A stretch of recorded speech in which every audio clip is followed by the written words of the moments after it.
dito sa ano namin, sa lagyayan. Okay. Ito pa, Yaya, oh. Yaya. Yaya, lalakad muna ako, ha? Pukawin Opo, mo na. madam. Pukawin mo yung bata, ha? Kasi mag-school pa siya. Dapat pagdating ko, nakabihis na yan. Opo, madam. Gisingin mo na yan. Pel ka dyan yan. Pel si Jared. Iko. Iko. Sorry po, madam. Ano ba? Bakit hindi ka nag-iingat? Madam, hindi ko po sinasadya.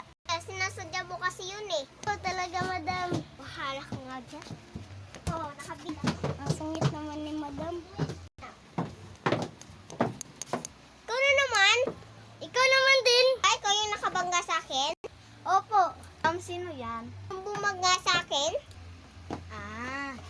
Sorry po talaga, madam. Hindi ko po sinasadya. Bahala ka nga dyan. Late na tong anak ko. Late. Kaya anak, dito ka na sa school mo.